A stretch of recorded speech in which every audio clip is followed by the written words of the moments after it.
What's going on, YouTube world? What's up? Been a minute since I did a little video, or at least uploaded one. Like, I've been making a lot of videos, and I haven't been posting them because I've been going through like a transition right now. Transition meaning looking for another driving job.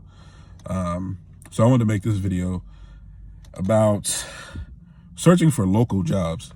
Now, I know a lot of people that come to my channel are like recently graduated CDL students, or like they have graduated, in the last year, and they don't want to do the over-the-road thing, and they're trying to figure out if they want to do the over-the-road thing or if they just want to stay local. So I try to give aspects on all of it. I said in the one previous video, I'm about to start, if I can pass this road test in a couple weeks, doing over-the-road driving just to give it a shot. Because I have long-term goals with trucking. I'm also kind of like ran out of my options on local. So I have had my license for exactly a year and a month.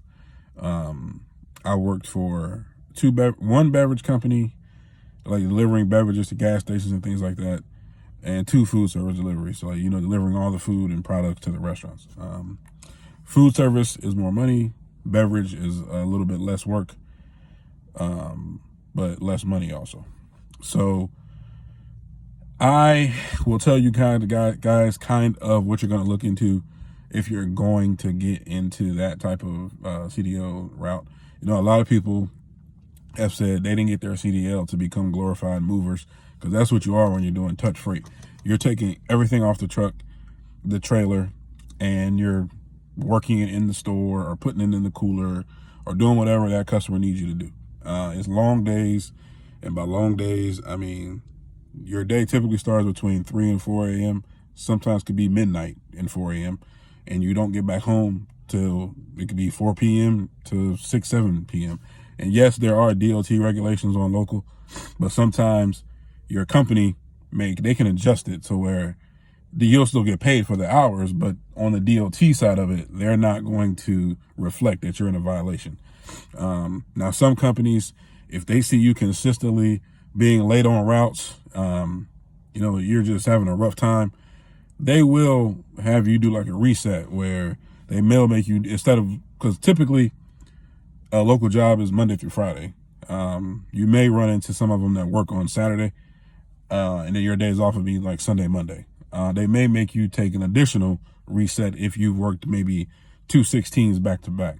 What does that mean? So if you worked 8 in the morning to, I guess, like 11 at night, 11, 12 at night, which sometimes can happen. You never know what can happen on the road. You legally, you can't come in to work the next day. You have to have 10 hours off. So you can't come in until 10 p.m. 10 a.m. the next day. So what they may make you do is just take that day off. Because you're burning yourself out, and you're no longer playing safe if you're out that late and not getting the sleep that you need, not recovering and resting. Because not only is the job physically hard, but most of the time you're driving to far off places, like places that are maybe from where you're like they call them opcos, where the truck are, where you report to work every day. Your first location, your first stop might be 3 hours away, 2 hours away. You may get lucky and get like an actual local route where your first stop from the opco is maybe 30 minutes away. But still, you never know. Traffic accidents can happen anywhere. You can get stuck at a customer. Maybe they showed up late to open, or maybe they had another vendor in front of you. All these things can happen.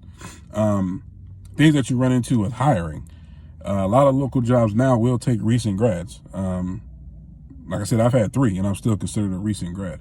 They will take you because they know a lot of people don't want to do these jobs. They will. It is a process, though. You do have to go through a DOT physical, drug screen, urine and hair sample. They really like, and I had this happen to me. I applied at a company. I'm going to say it. I applied at Pepsi. They brought me in for an interview, and Pepsi does what they call like a physical assessment, and they give you 45 minutes to do it. I did it in 15 minutes, and it was basically you load up a 2-wheeler, like a dolly, with some product and work it into a shelf as if you were doing like the job throughout the day. I did it in 15 minutes. You're told you have 45 minutes. And when I did it, I got finished. I was sweating. Mind you, I'm in a warehouse with like a interview clothes on. So I'm sweating.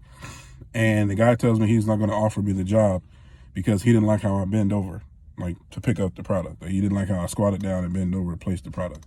And he didn't like how I carried the two-wheeler. I carried the two-wheeler the way I've always been taught to carry a two-wheeler in all the local jobs I've had.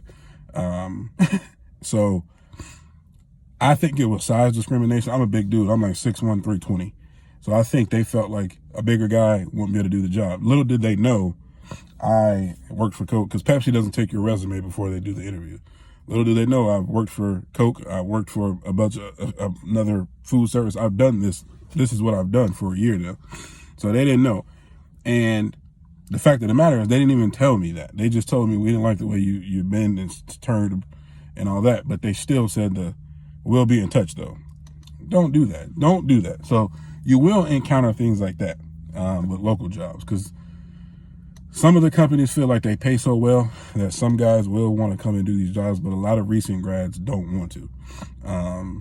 Or they get into the company and not knowing what they're getting into, how hard it is. You're out there in the cold, in the hot, in the summer, and you're constantly moving. Whereas somebody at OTR is driving, their biggest challenge is backing into a dock usually, or dealing with a customer that's just rude. And they're being away from home. But as far as the money goes, I don't know what the money is like in OTR. I'm gonna find out soon. The money in local is really good, but it's you earn it. And you might as well be over the road, because like I said, those long hours, you don't have time to do anything with your family. You have to plan your weekends around it, your days off around it. And then when you get days off, if you have appointments you have to do, you're also taking time away.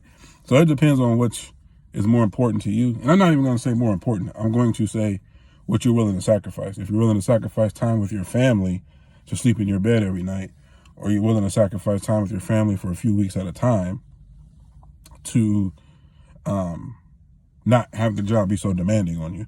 So some things to think about if you're deciding between local and what you're going to walk into. Just remember, it is very physical. The hiring process takes forever. Every local job I had, I would interview on a Monday. Say it was like Monday, February 1st. I wouldn't start the job until like March 1st. It would literally take 3 or 4 weeks just for them to get you a start date. So that can be a taxing thing where you may need that money. And then you got to wait 2 more weeks for a paycheck from the date you start. So you're essentially gone 6 to 8 weeks without money. So those are some things to think about.